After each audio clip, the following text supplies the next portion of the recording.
네, 오늘은 돌이키지 못할 일, 돌이키지 못할 일이란 제목으로 말씀을 나누겠는데요.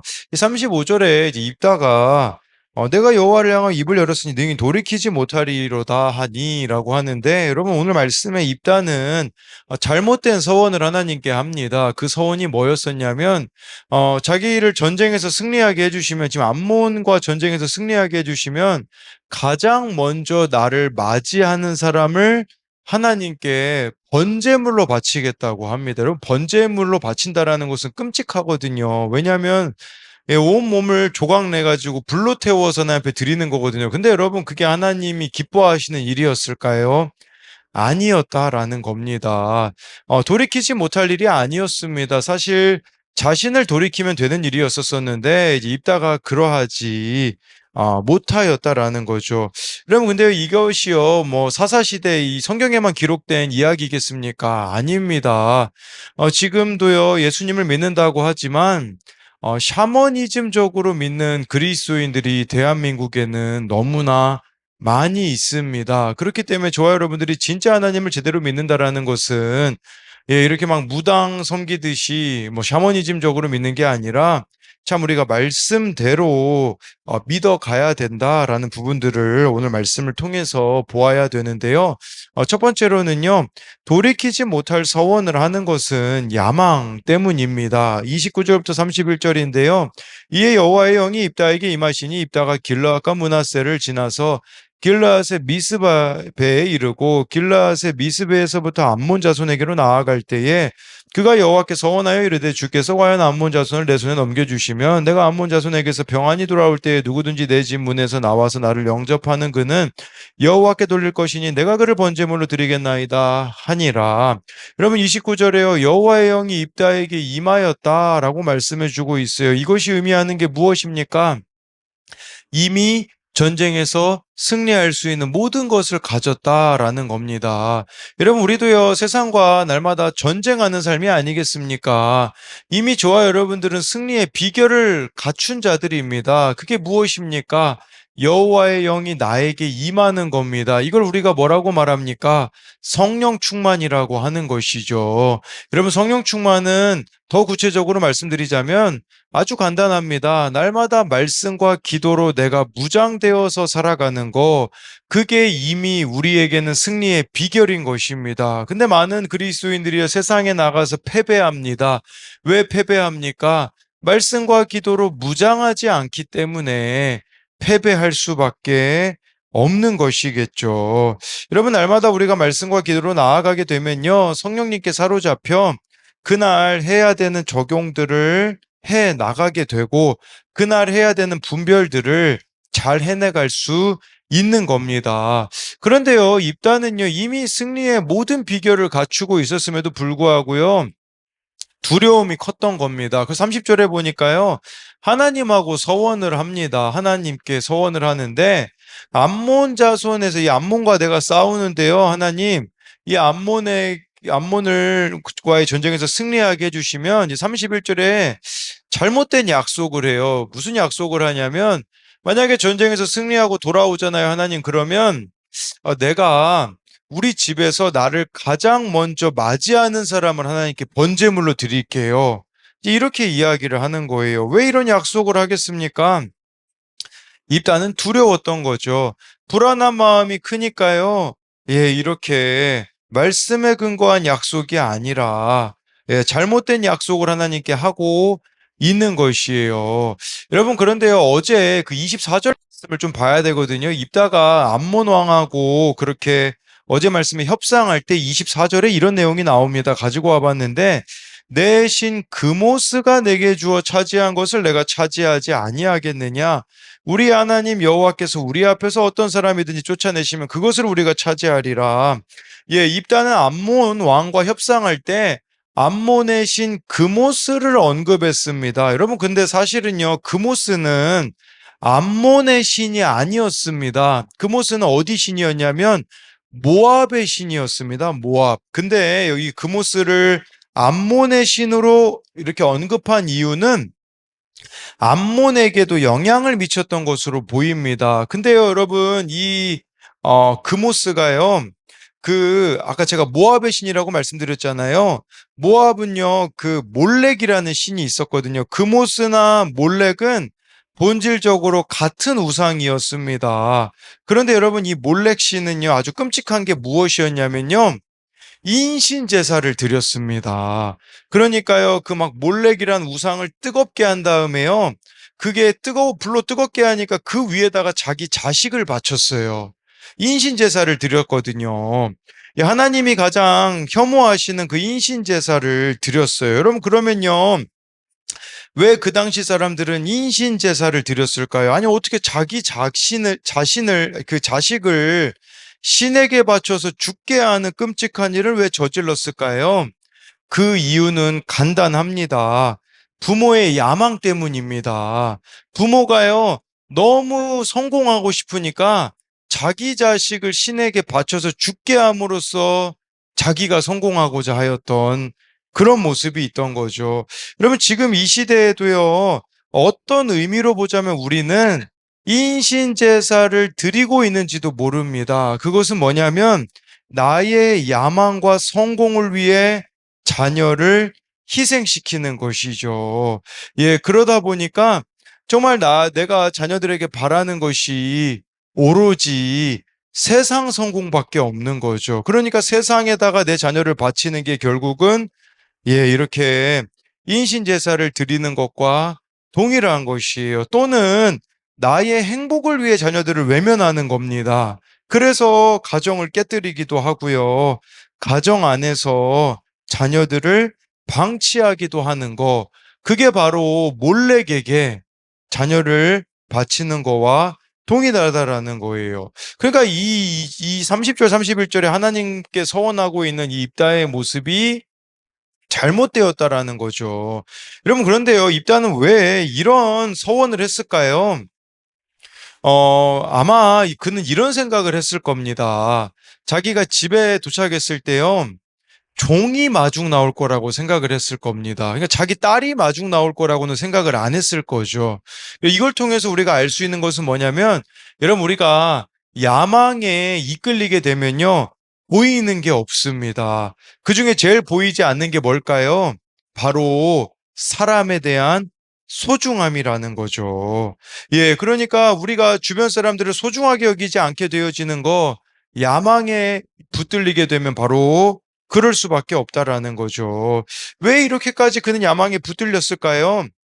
입다는 평생 첩의 아들이라는 신분 때문에 괴로워했던 사람이죠. 그리고 그의 배다른 형제들은 아예 집에서 그를 쫓아냈습니다. 그러니까 입다는요, 이 전쟁에서 자기가 진다면 자기 또한 이스라엘로부터 또 버림당할 것에 대한 두려움이 있었던 겁니다. 그러니까 이 버림당할 것에 대한 두려움 때문에 이 전쟁에서 이겨야 된다라고 하니까 이런 잘못된 선택을 할 수밖에 없었던 거죠. 근데 여러분, 이 입다의 이야기는요, 나의 이야기일 수도 있습니다. 성공에 사로잡혀 야망에 사로잡혀 버림당하는 것이 두려워서 우리도 이처럼 잘못된 선택과 결정을 내릴 때가 있다라는 겁니다. 그렇게 우리들에게 필요한 것은 무엇입니까? 여러분, 날마다 말씀 묵상과 기도입니다. 그러니까 하나님이 원하시는 방식대로 나아가야 되는 것이죠. 예. 그랬을 때 정말 우리가 이렇게 말씀이 없으면, 기도하지 않으면 우리는 가장 가까운 사람에게 가해자가 될 수밖에 없는 사람이라는 것을 기억하셔야 됩니다. 하나님과 협상하려는 자가 되는 게 아니라 하나님께 사로잡혀 순종하는 자가 되어야 하는 겁니다. 그래서 이것에 대한 두 가지 적용은요, 하나님의 뜻을 분별하는 지혜 없이 내 판단대로 맡겨진 일을 처리하지는 않습니까? 여러분, 이게 너무 중요합니다. 내 그 생각에는 너무 옳아 보여도 있잖아요. 말씀에서 그것이 정말 옳다고 하는가? 예, 이렇게 물어보시고서 결정하셔야 되는 거죠. 말씀에 묻고 결정해야 된다. 이제 그런 의미가 바로 첫 번째 적용 질문이고요. 또 한 가지는요, 나의 야망과 성공 때문에 누군가에게 가해자가 되고 있진 않습니까? 정말 야망에 사로잡히니 사람에 대한 소중함을 잃어버리는 입다의 모습처럼 우리도 나의 성공 때문에 나의 야망 때문에 정말 사람들을 이렇게 외면하고 있지 않는가 그것을 묻는 거죠. 그래서 여기 사람에 대한 소중함을 잃어버리지는 않았습니까? 정말 마중 나올 그 사람이 입다 생각에는 종이라고 생각했기 때문에 뭐 종들이 뭐 희생하는 거 정도야 아마 이런 생각 때문에 그는 이렇게 하나님께 서원을 했을 거라는 겁니다. 두 번째로는요, 돌이켜야 하는 것은 바로 내 자신입니다. 32절, 33절인데요. 이에 입다가 암몬 자손에게 이르러 그들과 싸우더니 여호와께서 그들을 그의 손에 넘겨주심에 아로엘에서부터 민닛에 이르기까지 20성읍을 치고 또 아벨 그라밈까지 매우 크게 무찌르니 이에 암몬 자손이 이스라엘 자손 앞에 항복하였더라. 하나님께서요, 암몬과 전쟁에서요, 입다를 승리하게 하셨습니다. 33절에요, 아로엘에서 민니까지 여러분 20성읍을 쳐서 승리하게 되어져요. 뿐만 아니라 33절에요, 아빌그라밈, 그러니까 여기 나와 있는 아로엘, 민닛, 아벨그라밈은요, 이스라엘과 암몬 땅의 경계를 정하는 역할을 했던 곳들이거든요. 그러니까 이게 무슨 말이냐? 입다가 국경 요새를 파괴함으로써 이제는 이스라엘에게 가해지는 그 암몬의 압력을 제거하였다라는 뜻이에요. 여러분 18년 동안이나 이스라엘이 암몬에게 압제를 당했잖아요. 그것들을 무찔렀다라는 의미라는 거겠죠. 34절, 35절인데요. 입다가 미스바에 있는 자기 집에 이를 때에 보라 그의 딸이 소고를 잡고 춤추며 나와서 그를 영접하니 이는 그의 무남 동료라. 입다가 이를 보고 자기 옷을 찢으며 이르되 어찌할꼬 내 딸이여 너는 나를 참담하게 하는 자요 너는 나를 괴롭게 하는 자 중에 하나로다. 내가 여호와를 향하여 입을 열었으니 능히 돌이키지 못하리로다 하니. 그런데요, 전쟁에서 승리하고 돌아왔는데 누가 가장 먼저 마중 나옵니까?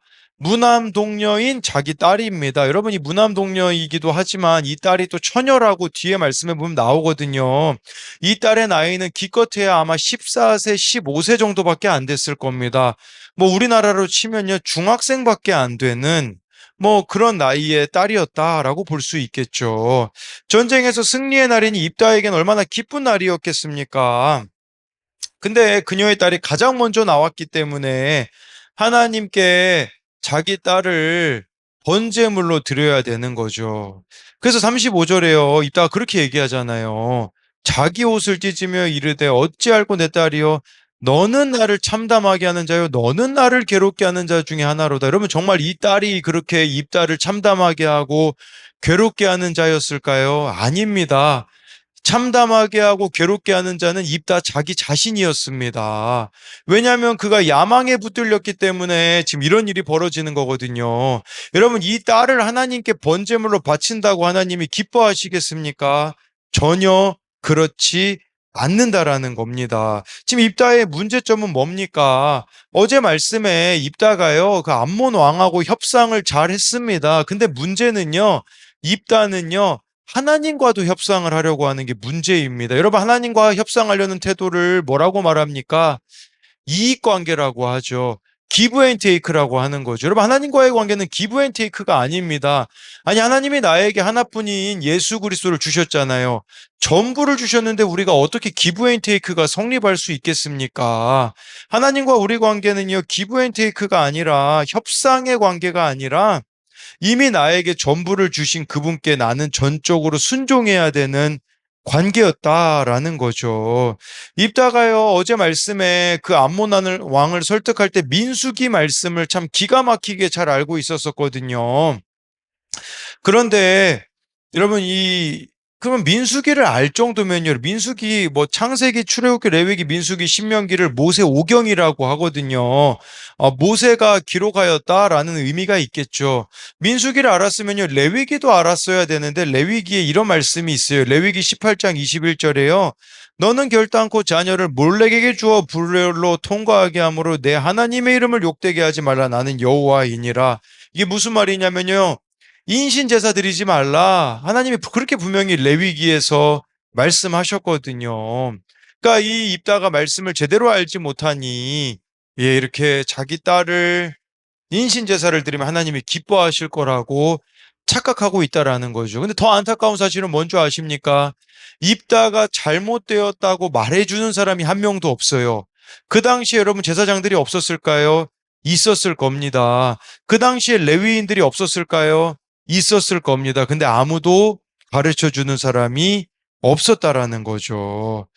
또는 그 제사장들과 아마 레위인들은 입다의 일을 남의 일로 여기고 있는 그런 이기심을 또 여기서 발견할 수 있는 것이죠. 여러분, 이 세상에 잘못된 결정을 내리는 사람도 우리 주변에 너무나 많이 있습니다. 근데 중요한 건 뭔지 아십니까? 그것이 잘못되었다고 말해주는 사람이 없다라는 거예요. 남의 일로 생각하고 우리가 딱 그렇거든요. 이거 도와주잖아요. 내 인생이 괴로워지거든요. 번거로워지거든요. 그러니까 내 주변에 지금 잘못된 결정을 하고 잘못되게 살아가고 있는 사람이 있는데 말씀을 전해주지 않는 그런 우리들의 모습이 있지 않는가를 보자라는 거죠. 36절부터 38절인데요. 딸이 그에게 이르되 나의 아버지여 아버지께서 여호와를 향하여 입을 여셨으니 아버지의 입에서 낸 말씀대로 내게 행하소서. 이는 여호와께서 아버지를 위하여 아버지의 대적 암몬 자손에게 원수를 갚으셨습니다 하니라.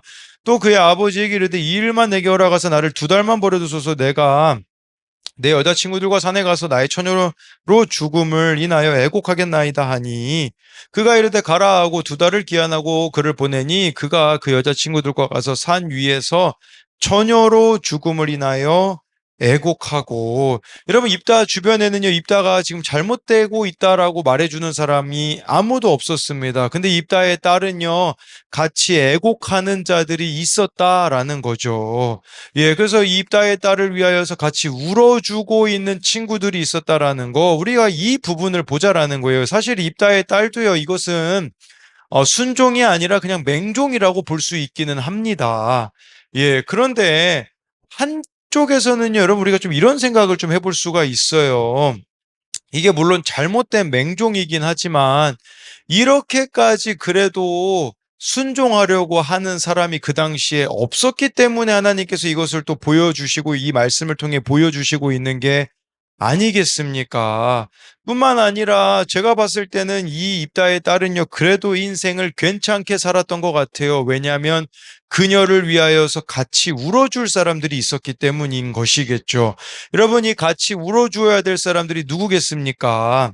바로 우리들이 되어야 한다라는 것을 보여주고 있는 것이죠.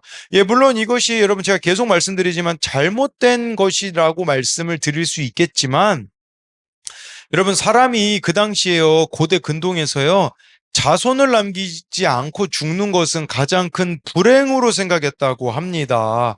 그러니까 여러분 입다의 딸이 지금 자식을 낳지도 않고 결혼하지 않은 상태에서 죽는다라는 것은 자기에게도 수치였겠지만 입다에게도 감당하기 힘든 수치였을 것이라는 거죠. 그런데 이것이 무슨 잘못된 순종이긴 하지만 이런 수치 가운데 자신들을 내던지고 있는 이들의 모습이 물론 잘못된 순종이긴 하지만 이 부분에 있어서도 그럼에도 불구하고 이 입다가 한 말을 참 지키려고 하는 측면에 있어서는 우리가 한편으로는 뭐 그 부분에 대해서는 그래도 조금 다시 생각해 볼 수 있는 부분들은 있을 수 있다라는 겁니다. 마지막으로 39절, 40절을 보면요.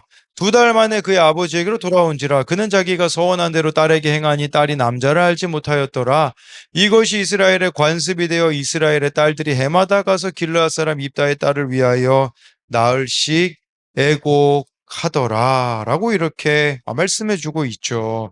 사실 여러분 입다가요 자기 딸을 하나님께 번제물로 바쳐야 되는 게 아니라 자기 자신을 하나님 앞에 번제물로 자기 자신을 하나님 앞에 드려야 됐다라는 걸 여러분들에게 말씀드리고자 하는 것이죠. 그래서 여러분 말씀에 보면요 로마서에 그런 말씀이 있어요. 우리 자신을 하나님 앞에 거룩한 산제물로 드리라고 나와 있습니다. 그 거룩한 산제물로 드리는 것은 무엇이냐면 이 세상 방식대로 살아가지 않는 거라고 로마서 말씀에 보면 나와 있습니다. 여러분, 날마다 내 자신을 하나님 앞에 번제물로 드리십시오. 그 번제물로 드린다라는 것은요, 회개하는 삶을 살아가는 것입니다. 그리하여서 정말 나의 삶 가운데 잘못된 부분들이 있다면, 네, 그것들 하나님 앞에 하나하나 돌이켜 나아가는, 우리들이 되어야 합니다. 그래서 이것에 대한 두 가지 적용도요, 말씀을 제대로 알지 못해서 실수한 경험이 있습니까? 이것은 입다가 자기 딸을 번제물로 드리고 있는 인신제사를 하고 있는 것은 잘못되었다라는 것처럼 우리도 말씀을 제대로 알지 못해 이렇게 실수하고 있는 게 있지 않느냐라는 거죠. 네. 또 한 가지는 이렇게 말씀으로 내가 살려내야 할 사람은 누구입니까? 이것은요, 입다가 지금 잘못된 길로 가고 있는데 가르쳐 주는 사람이 아무도 없었다라는 측면에서, 이런 우리 주변에 잘못된 선택하고 잘못된 길로 가고 있는 사람이 있는데 우리가 알면서도 침묵하고 있지 않는가, 외면하고 있지 않은가를 묻는 겁니다. 또 한 가지는요, 나는 어떤 말씀에도 순종합니까? 입다의 딸이 사실 이거 맹종이라고 설명드렸긴 하지만, 네, 그럼에도 불구하고 이렇게 순종한 것처럼 우리도 하나님의 말씀이 사람의 말이 아니라 어떤 하나님의 말씀이라도 순종하는가? 또는 이제 나를 위해 함께 울어주는 공동체가 있습니까? 정말 입다의 이 딸을 위해서 울어준 그 2달 동안 애곡해준 친구들이 있는 것처럼 우리 또한 같이 이렇게 함께 울어주는 공동체가 있는가를 묻는 겁니다. 기도하겠습니다. 살아계신 하나님, 오늘 말씀해 보면 입다는 정말 성공하고 싶었습니다. 야망에 붙들리게 되어지니 하나님이 기뻐하시지 않는 서원을 합니다. 정말 그 서원은 나를 집에서 가장 먼저 마중 나오는 사람을 하나님께 인신제사를 드리겠다고 말하는 이 입다의 모습은 정말 또 버림당하는 것이 두려웠기 때문에 이렇게 다른 이들을 희생시키는, 정말 우리 또한 야망에 붙들리게 되어지면 사람의 귀함을 잊어버리게 됨을 봅니다. 그렇기 때문에 정말 한 영혼에 대한 소중함을 내가 지금 잃어버리는 삶을 살아가고 있다면 하나님 앞에서 정말 한 사람 한 사람이 얼마나 귀한지를 알게 하시고, 뿐만 아니라 나의 야망과 세상 성공을 하나님 앞에 내려놓게 하여 주옵소서. 하나님도 나의 자녀를 지금 인신제사로 드리고 있지는 않는가 돌아보기 원합니다. 자녀가 나의 성공을 보장해주는 그런 존재로 여기고 있기 때문에 정말 이렇게 자녀를 세상 방식대로 살아가고 있고 하나님을 알지 못하는 채로 살아가고 있는 것을 방치하고 있는 것들이 있다면 우리 또한 하나님께로 참 돌이킬 수 있도록 우리들 가운데에 은혜를 베풀어 주옵소서. 하나님, 맹종이긴 하지만 그럼에도 불구하고 입다의 딸이 그렇게 순종하려고 이렇게 나아가고 있는 이 모습을 보기 원합니다. 하나님, 우리 또한 이 시대 가운데 하나님 아버지의 말씀이라면 어떤 일이라도 순종함으로 나아갈 수 있는 우리들이 되어질 수 있도록 은혜 베풀어 주실 것을 믿으며 살아계신 예수님 이름으로 기도드립니다. 아멘.